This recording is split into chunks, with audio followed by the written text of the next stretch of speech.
What is up, lovers of budget cars and bikes? Welcome back to the MG4 EV project. We are making progress. I will show you exactly what's been going on down the front of the car. You will notice something very, very different. We've got a bumper on. This is the second bumper we bought. I don't know if you've watched the previous videos. I'll link them in up here throughout this video so you can go back to the beginning, as it were. The first bumper effectively was garbage.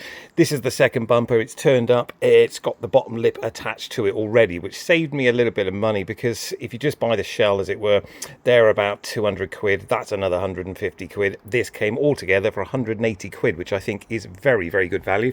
It does have a little mark down there, which is really not that relevant to me, because as you stand here looking at it, you really can't see it.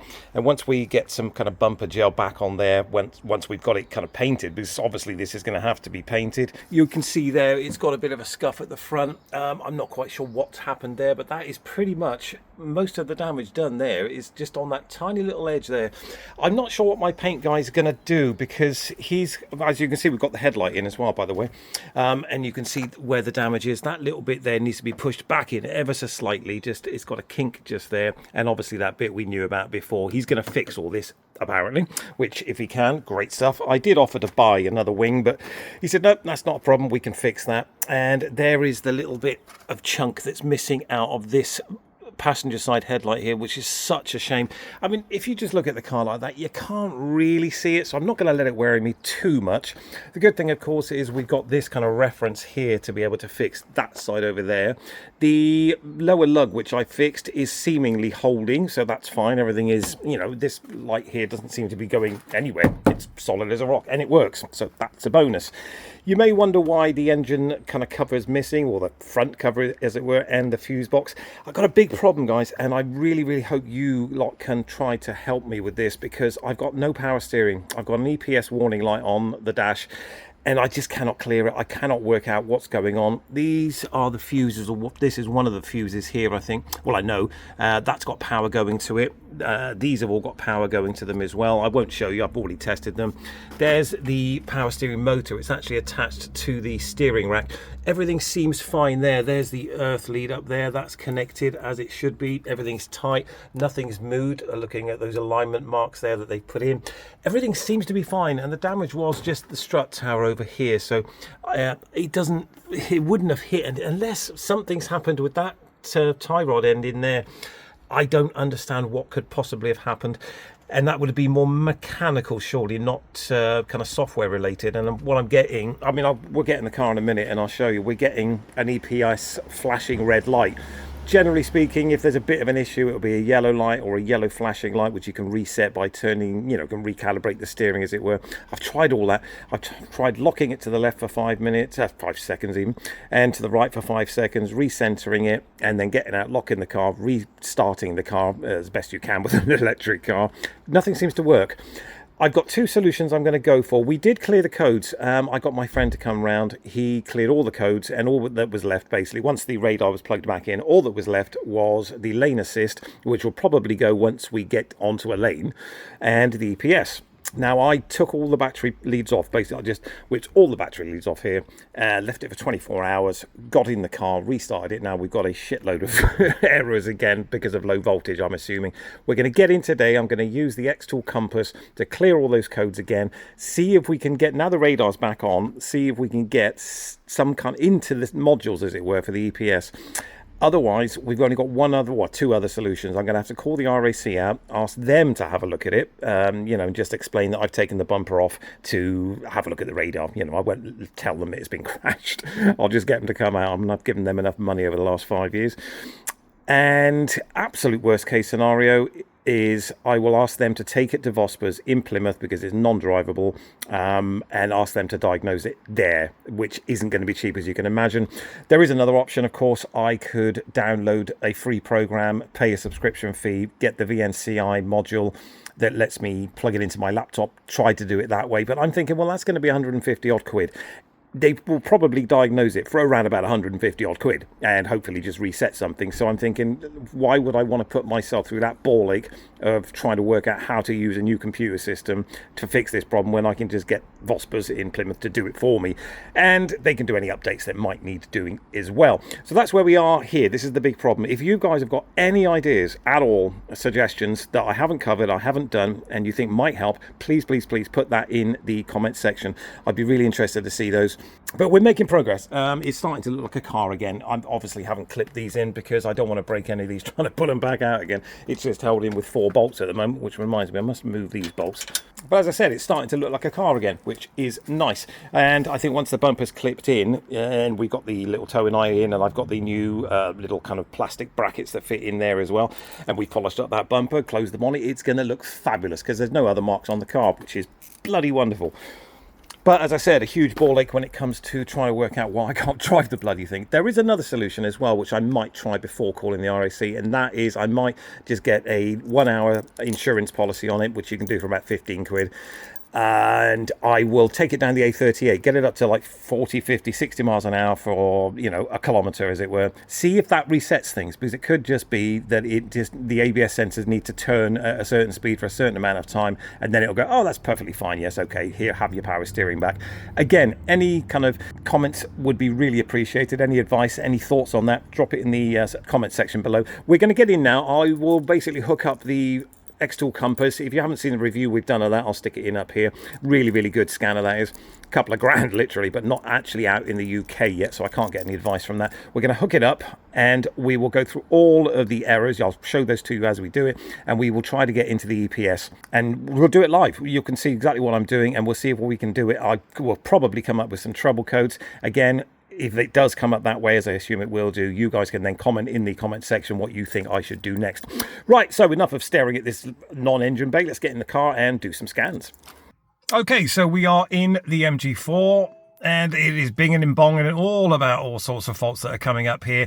I'm kind of guessing this is all to do with the fact that I disconnected the battery completely, basically drained all the power out of all the modules in the car, which was one of the things that I was told to do, and it's come up with so many faults. Anyway, what we're going to do is we're going to get the X-Tool compass, which again, I'm hoping you've seen the review we did on that. Great bit of kit. I've just updated it and registered it as well. Normally, I kind of sell these things on once I've reviewed them, but it's such a good bit of kit that I decided to register it in my name and get all the access. Oh, driver drowsiness detection system unavailable, which is quite odd really, because I've had that before, and normally that's because you've got this little thing up here that looks at your eyeballs. I don't have that, so I'm not sure why it's unavailable yet, because you don't have it. Anyway, correct me if I'm wrong. Right, so I've just updated all the stuff in here, and I did find something about the EPS, and I did find something about MG, so I've updated that as much as I can, and we are going to basically plug it in and see what it comes back with, so bear with me. Okay, so we are kind of locked in, as it were. That's the user interface. That's the little VCI just sitting down there. And in a minute, we will basically, once it's all kind of set up, I'm assuming the power is the red, the green is the go. That's the way I've always seen these things. We'll do an auto scan first, effectively. I won't bore you with this whole kind of diagnosis thing necessarily. I just wanted to show you how I'm going to scan this and what I'm going to find, and then share that with you. So hopefully, if this doesn't work, if this doesn't clear the EPS, then you guys can kind of hopefully chime in with some alternative kind of solutions. If it does clear it, then maybe that'll be useful to you. That's literally the only reason I'm making this, and obviously to show you what we've done at the front of the car. So we'll click MG and see what it tells us. It's going to read a shitload of stuff, no doubt, and I'm hoping it's going to clear my error codes, and I'm finally going to be able to drive this car. So I won't, as I said, bore you with the scan necessarily. I'll just kind of get it underway and then we'll cut back in. So it's come back with the usual. It's given me the VIN, the vehicle model it hasn't given me, but it's given me the year. So we'll just press OK on there. Automatic detection, I guess we may as well just click into there. Reading the VIN, connecting. The good thing is it's telling me I've got 13.8 volts up here as well, so my battery's fine. That's not a problem at all, because obviously the car is, as much as an EV can be, it's started. So 13.8 volts, that takes my mind away from the fact that we have a dodgy battery. I don't think we do, because that's reading 13.8. Okay, well, we're back here again, so that's interesting. So we will do a manual selection. So ours is the new energy model. That's interesting. It's got a fuel model. I'm pretty sure it doesn't. Now then, this is always a bit of a controversy here. Is it China, EU, Thailand or India? It's made in China, but we're in the EU. So I guess we'll press EU, will we? No, obviously not. So we'll go China. And yep, we got nothing. Okay, well, I think it's actually called the Mulan in China. I guess we'll press that. This vehicle requires a network connection to diagnose. Please make sure your device is connected to the internet. Okay, system selection, ADAS calibration, battery pack data. Okay, that's interesting. We'll have a little look at this one first. Right, this is going to be the topology. This is going to tell us all the shit that's going on in here that we need to see. And so far, as in all the errors, as it were, we've got one in the BCM, one in the, I don't know, the EPS. Then we've got 3 in there. One in the IBS, so it's got irritable bowel syndrome, which is quite interesting. All right, it's going to do all sorts of other stuff. We'll come back in a sec, guys, once it's done this, unless you want to see this. I mean, this is some incredible shit-hot stuff that this does here. These new scanners are just... I mean, it really doesn't take very long at all, so I may as well just do this live. So far, we've got a lovely 29 DTCs. But what I want to do is, before I clear those, because obviously once this is finished, you can do a clear all your DTCs. What I'm going to do is have a look at some of these before I clear them, just to see if I can, because if I record this, I might be able to just put into the description or even Google myself, or this will actually do it for me, actually going online, tell me what the fault is and hopefully steer me in the right direction. As I said, I didn't want to make this about a diagnostic tool per se, guys. I'm just doing this to show you what I'm doing. So if it doesn't work, then you guys can maybe come up with a better solution. Right, let's check this EPS. Corner initialization failure. Failed to high-speed intelligent driving function. Internal fault of the electronic control unit. Ah, now that's interesting. From what I can see, that's telling me that the electronic power motor is gone. Is that not what I'm reading here? Internal fault of the electronic control unit, hardware error. Now, the way I'm reading that is what I showed you earlier on. In fact, I'll just get out and show you. That down there is the electronic power steering module, well, motor down there, as it were. Everything seems perfectly fine there. Now, is that coming up with a fault because it's not working as a motor, or is it coming back with a fault because there's something not quite right down there electronically? Interesting. Right, let's get back in. Like I said, guys, I've checked the fuses, so the fuse does work. In fact, I might actually just... No, I won't bother to show you. It does work. So I wonder what happens if we press diagnose. Electronic steering assistance. Okay, this has gotten a lot further than I expected it to. This is going to be quite interesting because I'm hoping we're going to get to the bottom of this. If you guys have ever had a problem like this on your non-crashed car or your repair, as it were, this might be helpful for you. So let's see what we find out. Right, well, we can do an actuator test. We can read the ECU information. We can clear... I wonder if we can go live data and then turn the steering wheel. Okay, let's check that. Value off. Okay, so if we move this, torque drive, okay, motor position, that's moving by the looks of that. If you look up there, that all that kind of stuff is moving. Interesting. Right, I'm going to turn it all the way around to here. So all that's moving. So... interesting. What if we just get that and that and that and that and just do all of those? They all seem to be moving, but that does say off. That's interesting. Okay, let's get back out of there. Let's read the ECU info. It tells us all about the ECU. Okay, that's not going to help. And what about actuator test? Right, okay, I guess we have to do that while we're moving. That's interesting. All right, special function. Electronic power steering learning. Are you sure you want to perform this?